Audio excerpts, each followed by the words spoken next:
سەحەر سەرکۆ بەینتان باش دیارە ئێمە ئێستا لە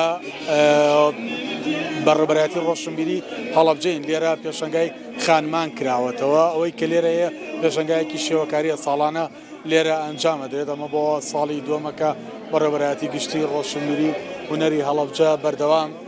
کار دەکات بۆ گرنگی پێدان بە هونەری ژنان بە تایبەتی هونەری شێوەکاری بۆ قسەکردن لەسەر پێشەنگاکە ڕاستەخۆ من پێم باشە سەرتا چین لای ماسەڵ سەرخێڵ بەڕێبەری گشتی ڕۆشنبیری و هونەری هەڵەبجە چەند خانم لە پێشەنگاکەدا بەشداری کردووە و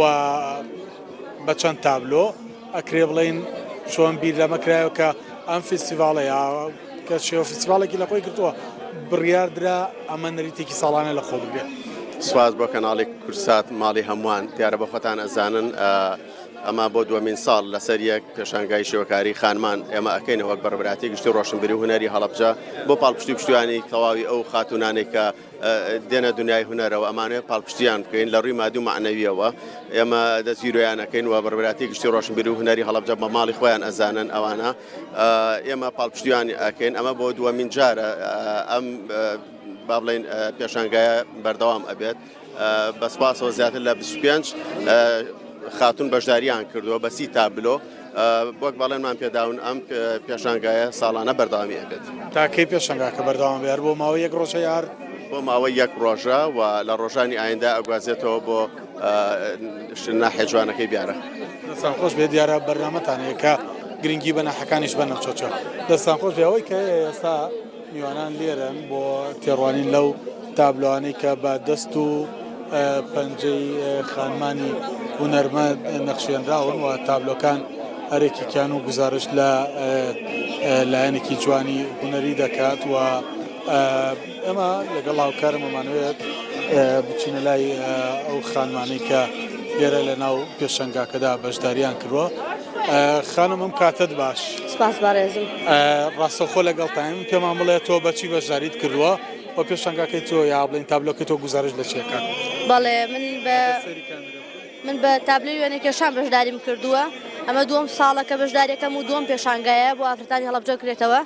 ئێستا من ئیشی تەبیعەن بەکارهێناوە گوڵ و ئەو شتانەی کە لە ئافرەتەوە نزیکن ئەوانم بەکارهێناوە. ئەمە چەندە گرنگە بۆ دەرخستنی تواناکانی ئەوە؟ شتێکی زۆر باشە چونکە توانەکانی ئافرەتانی هەڵەبجە بە هەموو گیانەگەیەنی. بەردەوامتان دیارە لێرە خانمان بە چەندین شێوازی جوان تابلۆکانیان نەخشاندووە. خانمم کاتت تۆش بەخێر پێشەنگاکە تۆش دوم ساڵ تا بەشداریەکەی؟ بەڵام منیش دوم ساڵە بەشداریم پێشەنگایە ئەەکەم. ئەم پێشەنگای ڕنگدانەوەیکی زۆریە لە ناو هەڵەبجە بە تایبەت بۆ خانمان پێشەنگاکەش تایبەتە بە خانمان بۆ ئەوەی دەست و پەنجە و ڕەنگینەکانی خانمان لە ناو هەڵەبجە زیاتر بەرەو پێشوونی زیاتر ببینێ هیوادارێن پێشەنگا چالاکی زیاتر بکرێ بۆ خانمان و ئەم پێشەنگانش بەردەوام بێت. جگە لە ئەم دوو ساڵە لە دەرەوەی ئێرە بەشداری پێشەنگای ترت کردووە تاکە کەسی بێ یا با گروپین بێ لەگەڵ خانمانی هەڵەبجە؟ لە ناو هەڵەبجە بێتگە لە ناو هەڵەبجە هەتایسە دەرفەتێکی وامان بۆ ڕێک نەخراوە بچینە دەرەوەی هەڵەبجە پێشەنگا بکەین و ئەگە دەرفەتی وامان بۆ ڕێکخرێ بۆ دەرەوەی هەڵەبجە زۆر حەزەکەین بەرەو پێشوونی زیاتر ببینرێ خانمانی هەڵەبجە بێجگە هەڵەبجە لە دەرەوەی هەڵەبجەش جێدەستیان دیار بێت. بوونی پەیمانگای هونەرجوانەکان لە هەڵەبجە چەندێک هۆکار بۆ کەکچان زیاتر لەوێ برەو بە توانەکانیان دەناوشان چۆن لێرە ئەم پێشەنگایە کاراسانێکی باش دەکات بۆی کەوە بتوانن بەرهەموو توانەکانی خۆتان نمایشکرد. بوونی هونەرە جوانەکەی من خۆمان قوتابی هونەرجوانەکان تەخەڕوجمان کردو ئێستاش من خۆم مامۆستام هەر قوتابیەکی هونەرجوانەکان کە ئێستا مامۆستام سوپاس بۆ خواز زانیاری سوودی باشمان بینی زۆر باش ئەگەر احتیمامی زۆر بدرێ بە هونەرە جوان چونکە ئێستا بەجددی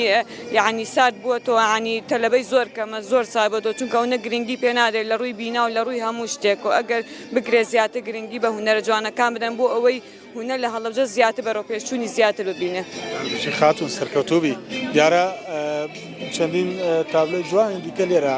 بوونیان هەیە خانمان بە دەست و پەنجەی ڕەنگینی خۆیان لێرە تابلۆکانیان نەخشاندووە و گزارش لە سروش لە خەون و ئایدیەکانی ئەوان دەکات کە نەخشاندویانتە سەر تابلۆکانیان. ئەگەر ئەو کارم پێکەوە بەردەوام بین لە گواستنەوەی وێنەکان دیارە سەحەر ئەوەی کە هەیە لێرە خانمان لە ناو کۆی گشتی پێشەنگاکەشدا کلتور و فەرهەنگی ناوچەکەیان لە بیر نەکردووە ئەم خانمە بە جلوبەرگی جوانی کوردیەوە ئاوکات خانم تۆ بەچی بەشداریت کردوە لێرە سەرکەوتوبی دیارەوەی سەرکۆ سەحەر پێشەنگاکە بەردەوامی هەیە و بە شێوازێکی زۆر باش کارەکان دەڕوا بەڕێەوە بۆ شتان و کچانی هەڵەبجە ئەمە دەرفەتێکی زۆر گرنگە و خۆیان ئاماژەی پێ دەکەن کە بوونی ئەم جۆرە لە پێشەنگایانە کارە بۆ ئەوەی کە زیاتر توانە بە زیاتر برەو بە توانەکانیان بدەن و زیاتر ئەمان لە کارکردن بەرەو پێشەوە بەرێت ئەوەی کە هەبوو ئەمە پێشەنگای شێوەکاری خانمانی هەڵەبجەیە کە بۆ ساڵی دووەم لە هەڵەبجە دەکرێتەوە ژنان و کچانی هەڵەبجە دەخوازن ئەم پێشەنگایە گرنگی پێ بدرێەوە ساڵان بەردەوامی هەبێت.